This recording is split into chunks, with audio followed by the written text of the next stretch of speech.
बेटा मेरा मोबाइल नहीं मिल रहा, तुमने कहीं देखा है? लगता है वो भी चोरी हो गया। अब जुबैर के अब्बू के अलावा कोई और वापस नहीं ला सकता। अब क्या करूं, कोई और चारा भी नहीं। जनाब आपसे अर्ज थी कि मेरे घर से मोबाइल चोरी हो गए हैं, वो अगर मिल जाते तो। मिल जाएंगे, मसला ही कोई नहीं, बस 50,000 रुपए लगेंगे। ठीक है, आप ले लें पैसे। आपके घर में जो कपड़े वाली अलमारी के साथ जो टेबल है, इस पर रखा होगा मोबाइल। जाओ उठा लो। जैसा उसने बताया बिल्कुल वैसे मेरा मोबाइल वहीं पड़ा था। हालात दिन ब दिन खराब होते गए। क्या कहा? फैक्ट्री बंद हो गई? ऐसा कैसे हो सकता है बगैर किसी नोटिस के? Hello hello. इसी फिक्र में बैठे बैठे मेरी आंख लग गई।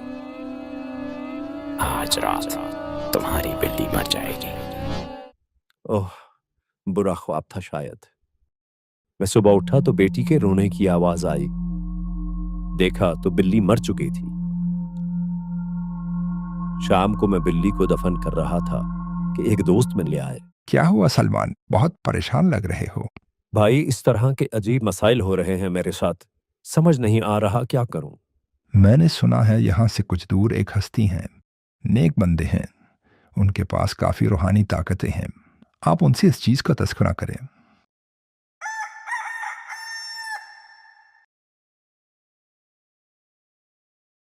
जनाब मेरे साथ इस तरह के मामलात हो रहे हैं।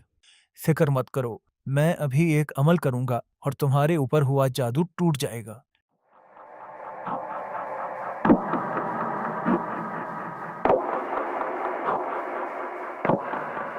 निकल जाओ यहाँ से। तुमने मुझे किस चीज ने फंसा दिया? चले जाओ यहाँ से, आइंदा यहाँ नजर ना आना। तुम्हारे ऊपर जो अमल उसने किया है, खुद इब्लीस तुम लोगों पर मुसल्लत है, मेरे पास इसका तोड़ नहीं। आखिरकार वहां से भी नाउम्मीद होकर घर आ गया। घर पहुंचा तो एक और मुसीबत मेरा इंतजार कर रही थी। बेटा अहमद, यहाँ अलमारी में जो सोने का मुजस्मा था वो कहाँ गया? बाबा मैं बता थक गया आपको। कब तक ऐसे दर दर भटकते रहेंगे? जुबैर के अब्बू के पास जाएं, वही आपके मसाइल हल कर सकते हैं।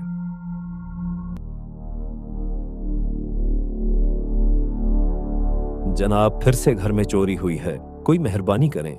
मेरे पास क्या लेने आए हो? अब चले जाओ दूसरे बाबों के पास। क्या मिला तुम्हें? बस जनाब गलती हो गई, माफ कर दें। मुझे 10 लाख रुपए दो और अपना सामान ले लो। जो लेना है ले लें, मेरा सामान बहुत कीमती है, बस मुझे वो लौटा दें। और हाँ, कल तुम जिस बाबा के पास गए थे, अभी वापसी पर उनसे मिलते हुए जाना। जैसे आप कहें। भाई इधर क्या हुआ है, इतना रश क्यों है? रात बाबा का इंतकाल हो गया। लोग बता रहे हैं जैसे किसी ने बहुत अजियत पहुंचाई है। और लोग ये भी कह रहे होंगे कि घर में किसी के आने के निशानात भी नहीं हैं। आपको कैसे पता चला? बस छोड़ो भाई, ना पूछो। इसी तरह फिरते फिरते कई साल गुजर गए। जिस आमिल के पास जाते, इन्ना लिल्लाहि व इन्ना इलैहि राजिऊन, वो शैतान उसे मार देता। इन्ना लिल्लाहि व इन्ना इलैहि राजिऊन। फिर अचानक एक दिन एक अजीब मामला हुआ। मैं घूमते घूमते थक हार कर अकेला एक स्टेशन पर बैठा था। अल्लाह वाले ये मैगजीन ले लें। लेकिन मेरे पास अभी पैसे। मैंने इधर उधर देखा, लेकिन मेरे आसपास कोई मौजूद नहीं था। मैं बेदिली से अबकरी मैगजीन उठाकर घर ले आया और एक कोने में रख दिया। आज रात तुम्हारी बेटी मर जाएगी। पिछली बार उसने कहा था कि बिल्ली मर जाएगी, सुबह तक बिल्ली मर गई। आज रात मैंने अगर कुछ ना किया तो वो मेरी बेटी को मार डालेगा। मैं अपनी बेटी के कमरे की तरफ भागा। बेटी आमना, तुम ठीक तो हो ना? बस अबू, सोने की तैयारी कर रही थी।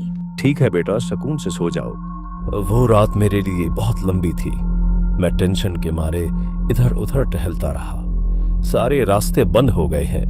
अगर मैंने कुछ ना किया तो वो मेरी बेटी को मार डालेगा। इस परेशानी में मैंने 2 रकत नमाज नफल पढ़ी। कि या अल्लाह, तू ही हमारी हिफाजत फरमा। या अल्लाह, कोई हिफाजत का रास्ता सुझा दे। तभी मेरी नजर अबकरी मैगजीन पर पड़ी।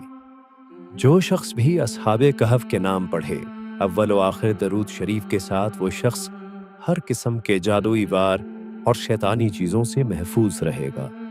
मैंने असहाबे कहफ के नाम पढ़ना शुरू किया और पढ़ता गया। पढ़ते पढ़ते मेरी आंख लग गई। ख्वाब में मैंने देखा कोई बहुत ताकतवर मखलूक है जो हमारी हिफाजत किए हुए है। घर के सामने एक बहुत हौलनाक शैतानी ताकत है जो घर पर हमला करना चाहती है, लेकिन शायद इस रूहानी मखलूक के डर से करीब नहीं आ रही। इसी तरह सुबह हो गई। आमना, कल रात तुम सुकून से सोई थी? जी अब्बू, अल्हम्दुलिल्लाह। बस रात कुछ डरावने ख्वाब आए। कोई चीज़ मुझ पर हमला करना चाह रही थी, लेकिन किसी ने रोक लिया उनको। मैं जाकर जुबैर के अब्बू से इसका पूछ कर आता हूँ, क्या मसला है। अभी हम नाश्ता कर ही रहे थे कि अहमद वापस आ गया। क्या हुआ अहमद बेटा? मैं जुबैर के घर गया था, लेकिन वहां जाकर पता चला उनके वालिद का इंतकाल हो गया। लोग बता रहे थे कि उनकी अजीब हालत हो गई। ऐसे जैसे किसी ने इनको बहुत अजियत पहुंचाई हो, और घर में किसी के दाखिल होने के भी निशानात नहीं।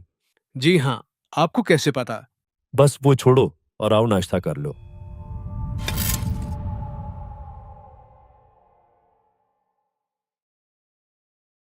सूरह कौसर रिस्क में बरकत के लिए इंतहाई लाजवाब है। आज आप सब ने माशाअल्लाह इसका चिल्ला मुकम्मल कर लिया है। आप सबको मुबारक हो। बस हजरत, जब से असहाबे कहफ के नाम पढ़ना शुरू किए हैं, तब जाकर घर में कुछ सुकून आया है। आप असहाबे कहफ के नाम का तावीज़ भी घर में लगा लें। इंशाअल्लाह आपका घर हमेशा शैतानी चीज़ों से हिफाजत में रहेगा। आप एक काम और कीजिएगा, लाहौर के शाही किले की मोती मस्जिद में जाकर वहाँ का ख़ास अमल ज़रूर कीजिएगा। इंशाअल्लाह आपको बहुत फ़ायदा होगा।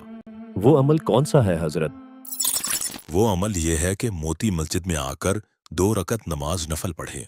सूरह फातिहा पढ़ते हुए जब इय्याका नअबुदु व इय्याका नस्तईन पर पहुंचे तो इसे गड़गिड़ा कर पढ़ें और बार बार पढ़ें जब तक थक न जाए। इसके बाद सूरह फातिहा मुकम्मल करके कोई सूरत में लाकर 1 रकत मुकम्मल करें, फिर वापस दूसरी रकत इसी तरह मुकम्मल